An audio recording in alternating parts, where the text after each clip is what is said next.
Comenzamos de inmediato nuestro recorrido informativo. A juicio del expresidente de Colombia, Álvaro Uribe Vélez, quien ha emitido fuertes críticas contra la zona binacional acordada por Colombia y Venezuela, él señala que esta área está controlada por grupos criminales.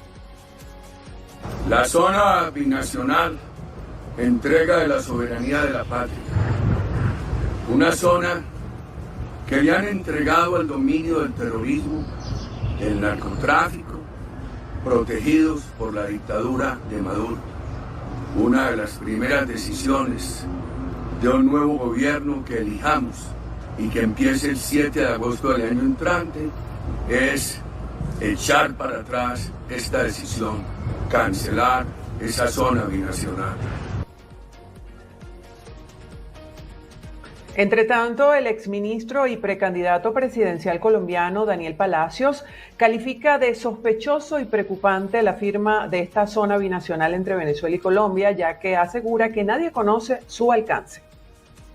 Aquí se está poniendo en riesgo la soberanía nacional, se está jugando con la seguridad de Colombia, estamos negociando nuestra soberanía con un régimen que apoya el narcotráfico, que da libre tránsito a las guerrillas para que ataquen, extorsionen y asesinen colombianos. El silencio del gobierno de Gustavo Petro lleva a muchas preguntas. ¿Cuál es el alcance? ¿Cómo? ¿Cuándo? ¿Y quién lo negoció? ¿Hasta dónde va esta zona bilateral? La zona binacional estaría conformada por los departamentos colombianos de Norte de Santander, Cesar y La Guajira y los estados venezolanos de Táchira y Zulia. Según Nicolás Maduro, será clave para combatir el narcotráfico y reducir la violencia en la frontera. En otra información, en el estado Bolívar, el río Orinoco ha alcanzado alerta roja y ha encendido así las alarmas de las autoridades, quienes se mantienen monitoreando los niveles del afluente. Este jueves 24 de julio el río Orinoco se ubica a 35.01 metros sobre el nivel del mar en Caicara del Orinoco, municipio cedeño del estado Bolívar. Es decir, en esta población ya superó el límite de alerta roja. La cifra de damnificados se mantiene en 1.059 familias y más de 3.800 personas, según datos ofrecidos por las autoridades. En Ciudad Bolívar, el también llamado Río Padre subió 5 centímetros en las últimas horas y se ubicó en 17.16 metros sobre el nivel del mar, lo que obligó a la evacuación de más familias, aunque de momento no ha trascendido cuántas personas fueron desalojadas de sus hogares. Cabe mencionar que los afectados que están instalados en refugios temporales continúan solicitando operativos de salud y de alimentación, así como dotación de mosquiteros, ya que informaron que han proliferado síntomas gripales. De acuerdo con los pronósticos de las autoridades, se espera que el Orinoco continúe subiendo de nivel hasta mediados de agosto. En otra información, Diosdado Cabello aseguró que ninguno de los 252 ciudadanos deportados de El Salvador pertenecen a la banda Tren de Aragua. También afirmó que Estados Unidos, entre los 10 norteamericanos canjeados, estaría un asesino convicto. Sobre los 252 migrantes venezolanos que estuvieron detenidos en una cárcel de máxima seguridad en El Salvador, Cabello aseguró que fueron sometidos a vejámenes, persecuciones y malos tratos de todo tipo. Detalló que durante el proceso de negociación entre Caracas y Washington, Jorge Rodríguez, jefe negociador del oficialismo, insistió en la repatriación del grupo completo. La gran mayoría de ellos, para no decir, por cierto, no hay ninguno en el Tren de Aragua. Por cierto, ni uno solo del Tren de Aragua, ni vinculaciones con el Tren de Aragua, ni uno solo. 7 por delitos graves cometidos en sus vidas, pero ningún vínculo con el Tren de Aragua. 0 vínculo con el Tren de Aragua. Y el que tenga su cuenta, cuando yo me monté en el avión, aquí seguramente hay algunos que estaban cuando yo me monté en el avión, yo se los dije dentro del avión, porque nosotros no le caemos a coba a nadie.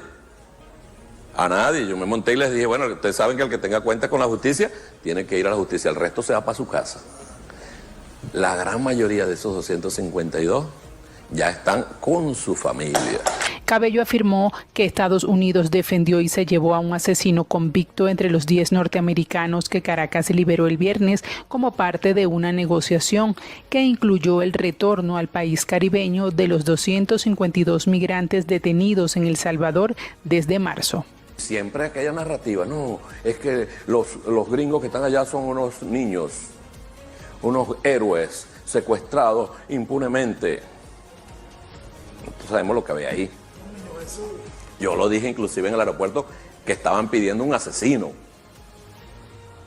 Busquen mis palabras en el aeropuerto. Están pidiendo un asesino. Se llevan un asesino convicto. Aquí está. Ahora comienza a salir en las notas. Lo dijo el New York Times y ahora sí lo creen.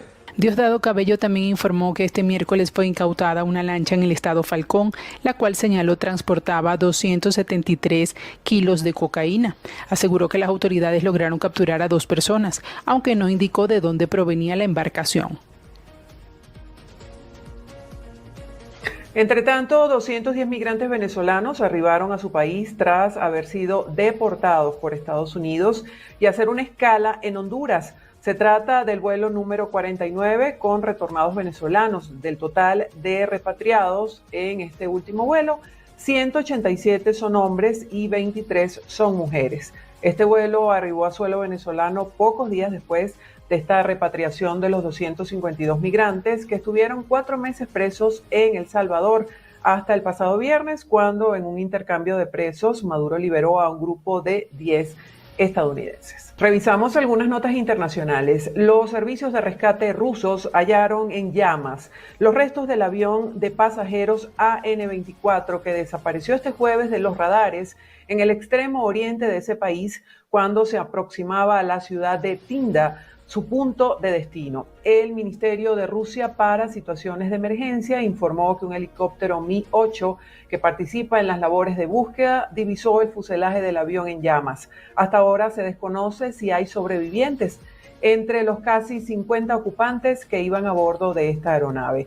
Debido a que el lugar del siniestro se encuentra en una zona montañosa de difícil acceso, un grupo de rescatistas se ha desplazado en helicóptero. En total, en el lugar del siniestro trabajan 149 especialistas.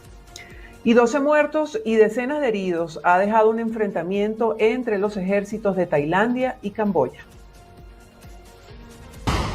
Tras semanas de tensiones, las Fuerzas Armadas de Tailandia y Camboya mantuvieron un enfrentamiento bélico este jueves, dejando al menos 12 muertos y decenas de heridos. El choque, que ha contado con ataques aéreos y que ambas partes se acusan mutuamente de haber iniciado, tuvo lugar en al menos 6 puntos distintos de las provincias fronterizas tailandesas de Surin, Ubon Ratchathani y Buriram. El ejército de Tailandia alertó la mañana de este jueves de que las fuerzas camboyanas abrieron fuego en Surin y que 6 soldados de Phnom Penh se encontraban frente a una de sus bases de operaciones completamente armados, incluyendo con lanzacohetes. Por su parte, el presidente del Senado de Camboya y exmandatario del país, Hun Sen, acusó a Bangkok de haber iniciado el ataque, por lo que no ha tenido más remedio que utilizar su derecho soberano y territorial para defenderse. Ante el conflicto, la Embajada de Tailandia en Camboya pidió este jueves a sus nacionales que abandonen el país vecino ante la posibilidad de que los ataques se prolonguen y se expandan. La contienda, de la que Bangkok acusa a Phnom Penh y viceversa, se produce un día después de que un soldado tailandés pisara una mina terrestre en la zona disputada entre ambas naciones en Ubon Ratchathani y perdiera una pierna. El incidente provocó que el primer ministro interino de Tailandia, Phumtham Wechayachai, anunciara la retirada del embajador tailandés en Camboya, así como la expulsión del embajador camboyano en Bangkok.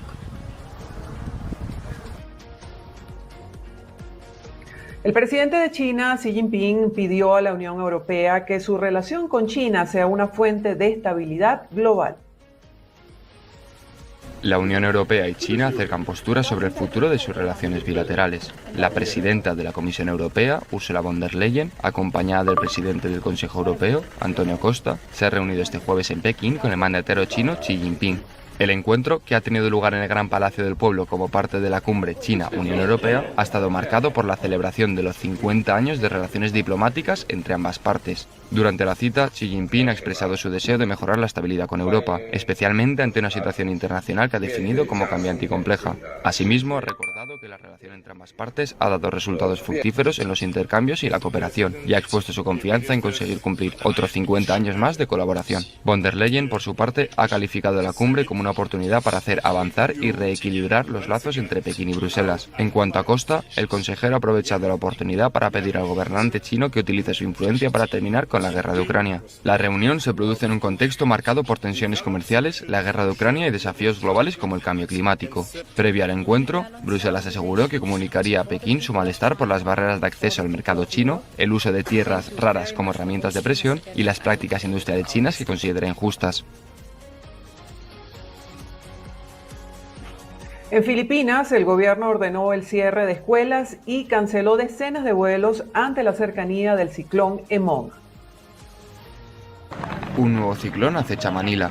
Las autoridades filipinas han ordenado este jueves el cierre de las escuelas en la isla de Luzón, donde se ubica la capital del país, al tiempo que al menos 70 vuelos han sido cancelados ante la llegada del ciclón Emong, que se espera toque tierra el viernes.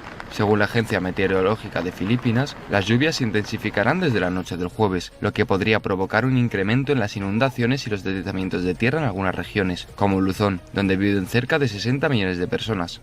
Tal y como ha expuesto el Departamento de Educación, unas 3.000 aulas han sufrido daños de variada severidad como consecuencia de las lluvias de la última semana, cuando Wipa causó inundaciones, obligó a evacuar a unas 140.000 personas y dejó 12 personas fallecidas. En consecuencia, el gobierno ha aclarado que la suspensión de clases es una medida que podría sufrir modificaciones según la evolución del fenómeno meteorológico, que se prevé provocará lluvias en el país hasta el domingo. El organismo también aseguró que existe riesgo de inundación costera, por lo que consideran que la navegación es peligrosa bajo estas condiciones y, por tanto, piden a las embarcaciones mantenerse en los puertos.